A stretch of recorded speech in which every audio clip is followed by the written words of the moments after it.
Hey guys, welcome to my new video. তো আমরা আজকে যাবো বারাসাত এসডিও অফিসে এনসিএল সার্টিফিকেটের জন্য। এনসিএল সার্টিফিকেটের জন্য কী কী তোমাদের ডকুমেন্টস লাগবে, আর বারাসাত এসডিও অফিস যাওয়ার জন্য সবথেকে শর্টকাট রাস্তা, মানে হাঁটা পথের রাস্তা আমি তোমাদের এই ভিডিওর মধ্যে শেয়ার করব। তো প্রথমে তোমাদের বারাসাত প্ল্যাটফর্মে চলে আসতে হবে। বারাসাত প্ল্যাটফর্মে আসার পরে বনগাঁর দিকে একদম শেষের দিক থেকে তোমরা এরম নামতে পারো। এছাড়াও টিকিট কাউন্টারের সামনে দিয়ে আসলেই দেখতে পাচ্ছ ওই মাথায় একটা, যেখানে টোটো স্ট্যান্ড রয়েছে ওখানে একটা রাস্তা, আর এই পাশ দিয়ে আরেকটা রাস্তা আছে।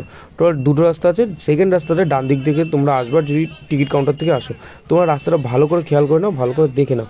এখান থেকে গেলে একমাত্র হাঁটা পথে তোমরা বারাসাত এসডিও অফিস যেতে পারবো। এছাড়াও বাকি যে অফিসগুলো আছে সেগুলো আমি এই রাস্তাতেই তোমাদের পড়বে।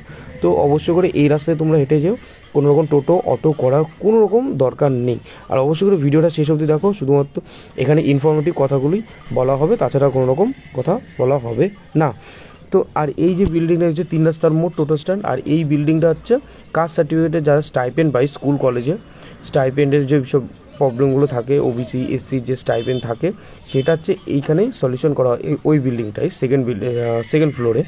আর এটা হচ্ছে উত্তর 24 পরগনার জেলা পরিষদের এটা বিল্ডিং, এর অপোসাইড বিল্ডিং। 3 রাস্তা মোড়টা তোমরা দেখেছো, রাস্তাটাও তোমরা দেখে নিয়েছো। ওই রাস্তা ধরেই পুরোপুরি সোজা যদি আমরা যাই তাহলে আমাদের পড়বে কোর্ট। তাছাড়াও বাদিকের যে রাস্তাটা চলে আছে সেখান থেকে গেলে আমাদের পড়বে আরটিও অফিস। আর এছাড়াও এই রাস্তা থেকেই পড়ে যাবে আমাদের এসডি অফিস। টোটালটা এই ভিডিওর মধ্যেই তোমরা বুঝিয়ে যাবে। এই যে বাদিক দিয়ে যে রাস্তাটা চলে আছে, যে জায়গাটা আমি এখন দেখাচ্ছি, এই দিক দিয়ে যদি সোজা চলে যাও তাহলে তোমরা চলে যাবে আরটিও অফিসের দিকে। আর ঠিক ডান দিক করে এই যে মাঝখানে যে মূর্তিটা দেখতে পাচ্ছ সামনে, তোমরা গেলে বুঝতে পারবে।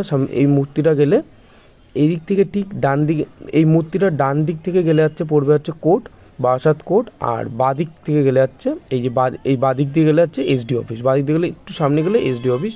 ওখানে ভিডিও করবো না, কারণ পুলিশ সবাই স্যাররা থাকে, ঠিক আছে, ওইদিকে ভিডিও করা বারণ।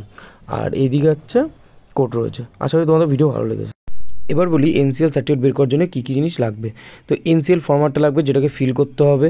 এছাড়া এনসিএলটা কিসের জন্য দরকার, যেই ফর্ম্যাটের জন্য, যেমন সাপোজ এখন group D form fill up চলছে, সেখানে যেখানে মেনশন করা আছে যে এনসিএল লাগবে এসসি এসটি ওবিসি সবার জন্য, সেই পিডিএফের সেই পেজটুকু জেরক্স লাগবে। আর গ্রুপ ডি ফর্ম ফিল আপটা কতদিন অবধি চলছে সেই পেজটার জেরক্স লাগবে। আর ইনকাম সার্টিফিকেট লাগবে, বাবার ইনকাম সার্টিফিকেট, মানে বাবা ঠাকুরদার নাম থাকবে, তোমার নাম আর বাবার নাম থাকলে কিন্তু হবে না। 4 নম্বর লেটার লাগবে, একটা চিঠি লিখে দিতে হবে যে কেন আমার এনসিএল লাগবে তার জন্যে। 5 নম্বর কাস্ট সার্টিফিকেটের জেরক্স, আর 6 নম্বর আধার কার্ডের জেরক্স। এই কটা জেরক্স গিয়ে জমা করলেই আমরা এনসিএল সার্টিফিকেটটা পেয়ে যাবো।